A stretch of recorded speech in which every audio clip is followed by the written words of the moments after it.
this is our first practice problem, part of Euclidean geometry, grade 10.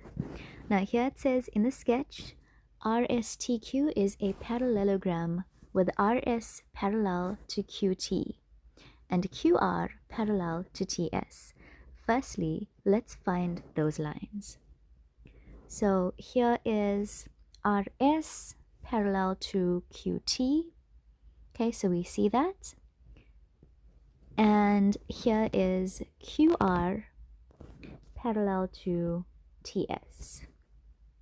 Okay, so we've got two pairs of parallel lines. Then it says VQ bisects RQT. So if we find angle RQT, this is RQT. And you guys, please remember that when angles are labeled in this manner, how we find the angle that they're talking about, the first letter is the starting point. So we're going from R, then to Q, and then to T.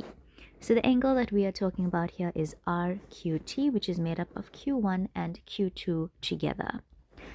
Now, they mentioned that this line, VQ, bisects angle RQT. And we can clearly see that because notice here, angle Q1 and angle Q2 are equal to each other. Then it says VT bisects angle QTS. So here is line VT, here is angle QTS. And we can clearly see that this angle is bisected because here we notice that V1 and V2 are equal to each other. Actually, T1 and T2. T1 is Y and T2 is Y as well. So it's important to not just read the information, but to make sense of each piece of information as you're reading it. So whatever you read at the top, make sure that you can clearly see it on the diagram. Now, this question says, prove that angle V2 is 90 degrees. So let's locate angle V2. Here we have V2, and ultimately this is what we need to prove, that it is 90 degrees. Now, before we start, I want you guys to notice that we can identify this Z or N shape. And that should remind you of fun X. So here angle V1 and angle Q2 are equal to each other because of alternate angles. So angle V1 is going to equal to X. Then I need you to notice the other N or Z shape, which we have here. So this also forms alternate angles, where you have angle T1 as Y, angle V3 would also equal to Y. Okay, so as a starting point, let's mention that. Remember, what we are trying to prove is that V2 is equal to 90 degrees. Now, if you look at your mark allocation, it is 5 marks, which means that this is not straightforward. Whatever additional information we figure out, we need to write it down because there could be marks allocated to those steps. So for 7.1, let us start off by filling in what we said. We said that angle V1 is equal to X. That is alternate angles. And here I'm just going to mention the parallel lines that I made use of, seeing that there is more than one pair of parallel lines.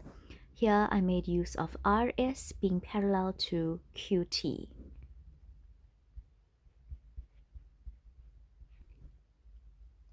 Remember, grade 10s, this is extremely important. For Euclidean geometry, well, not just Euclidean, every section in maths, you need to write your work as clear as you can. Basically, the person who is marking your paper needs to understand exactly where you are getting a piece of information from and why you are stating something. So when we say that V1 is equal to X, and if we mention alternate angles, especially if there's more than one pair of alternate angles, it helps if you can mention exactly which pair of alternate angles, which pair of parallel lines you made use of.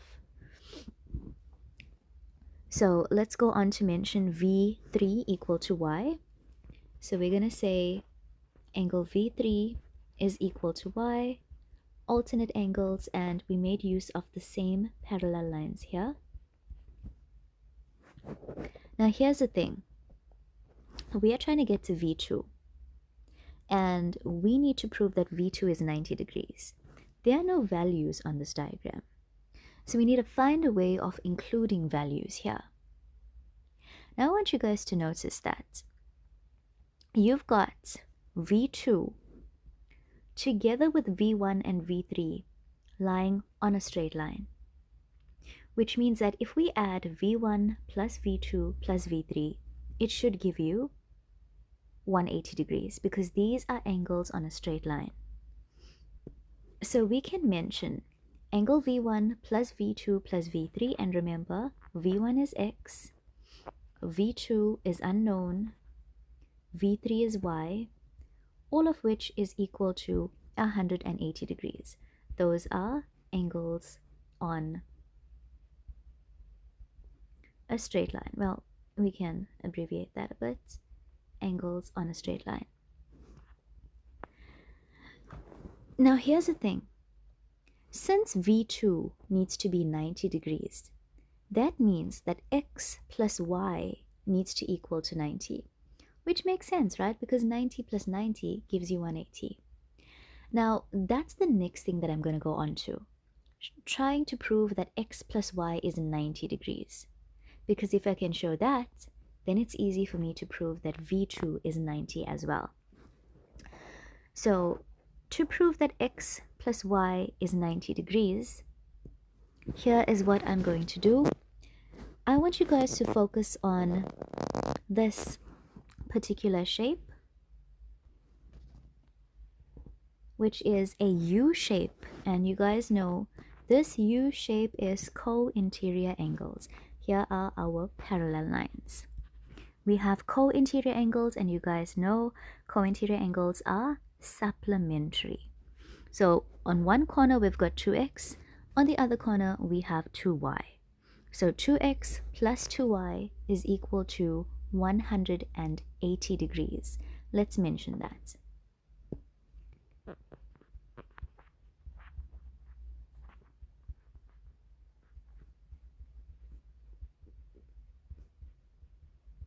And the parallel lines that we made use of was RQ parallel to ST. Now there's something that I need you guys to notice here. It's that on the left hand side we've got 2x plus 2y. So we can actually get rid of those 2's in front if we divide throughout by 2. So this can be simplified. Let's divide throughout by 2.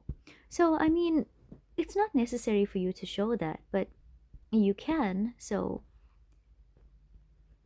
if we divide throughout by 2, what happens is that 2x divided by 2 gives you x, and 2y divided by 2 gives you y. On the right hand side, 180 divided by 2 is 90 degrees. And now you guys, this is what I was talking about. Here I have x plus y is equal to 90. And if I go to the step above, here, x plus y, I can replace that x plus y with 90. So I can actually rewrite this step as 90 plus angle V2 is equal to 180 degrees. All I did is I took the x plus y being 90 and I replaced it in this step. Now to make V2 the subject, let's take 90 over to the right hand side. 180 minus 90 is 90 degrees. And that is the answer that we're looking for. That is what we were required to prove.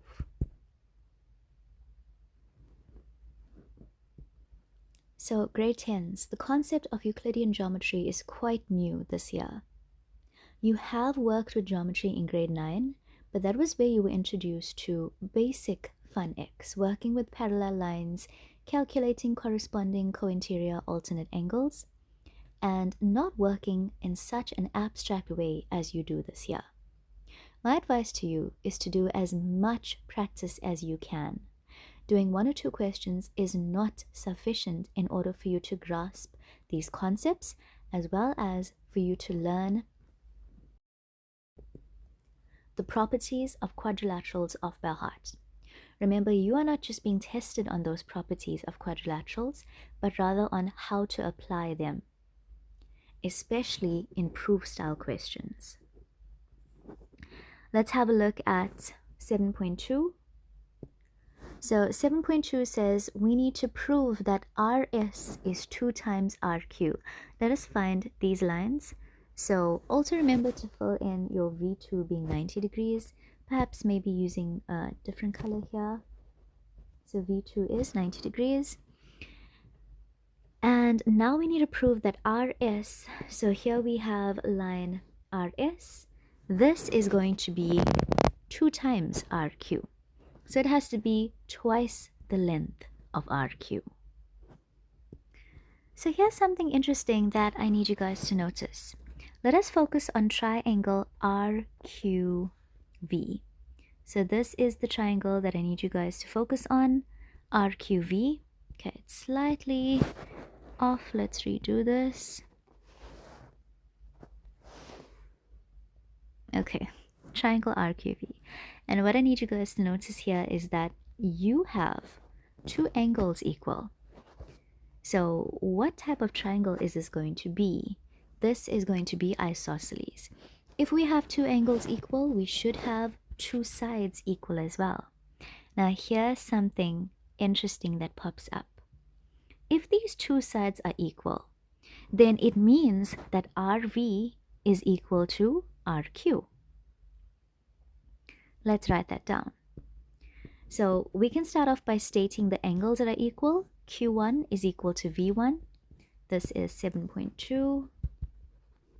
Angle Q1 is equal to angle V1, which is X. Now this we had already proven. Based on that, we are going to mention that RQ is equal to RV, because we have equal angles, opposite, equal sides.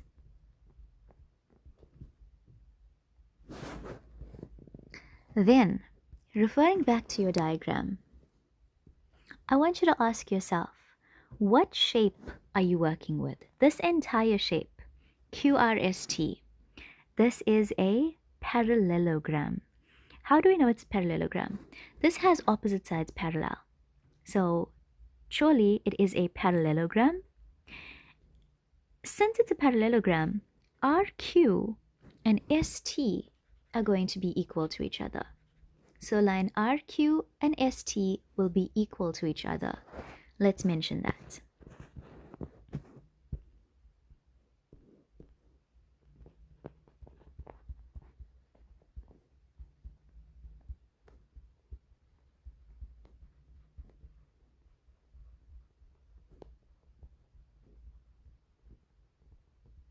Opposite sides of a parallelogram are equal. Now referring back to your diagram, I want you guys to focus on this particular triangle. I'm going to call it VTS.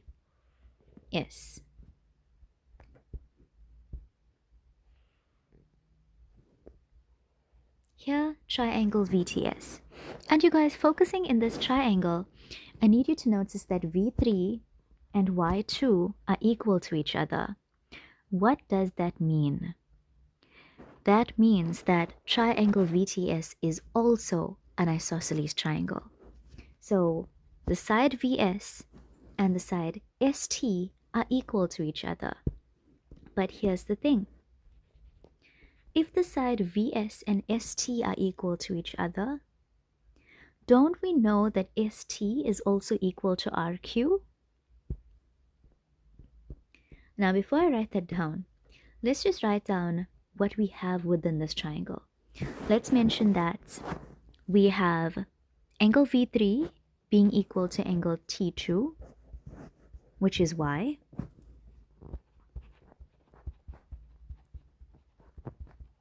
which is already proven in the previous question. Then based on that, ST and VS are equal to each other. Again, equal angles, opposite, equal sides. Now, something interesting you guys are going to notice, and I need you to be aware of this. We saw here that RQ was equal to ST. And now we said that ST is equal to VS. So you guys, if RQ is equal to ST and ST is equal to VS, does it then not mean that RQ is equal to VS? It should, right? So let's state that. Therefore, RQ is equal to VS. Now, why is this important? Let's refer back to our diagram. I'm going to label this. We had proven that RV was equal to RQ. We have now proven that VS is equal to RQ. But you guys notice that this entire line, RS, is made up of RV plus VS, which is RQ plus RQ. So I'm going to say the entire line, which is RS, is equal to RV plus VS. Okay? So here's the thing. We had already mentioned that RV is RQ. So let's replace it. We're going to say RV is RQ. And we already mentioned here that VS is RQ. So VS is RQ. Now, you guys, on the right-hand side, we have RQ plus RQ, which is 2RQ. And this is what you were required to solve. So if we refer back to the question, that is exactly what we needed. We needed to prove that RS is 2 times RQ. Just to recap, how did we do this? We had an isosceles triangle, so those two sides of the triangle were equal to each other. RQ and RV were equal to each other. So RV is the same thing as RQ. But this is a parallelogram, so opposite sides are equal. RQ is equal to ST. So here, ST was the same thing as RQ. Then we realized that triangle VTS is an isosceles triangle. Because we had two angles equal, so two sides equal. So if VS is equal to ST, but ST is equal to RQ, then VS is also equal to RQ. And then we see that the entire line RS is made up of RQ plus RQ, which gives you 2RQ. And that is what we were required to prove. So we are done.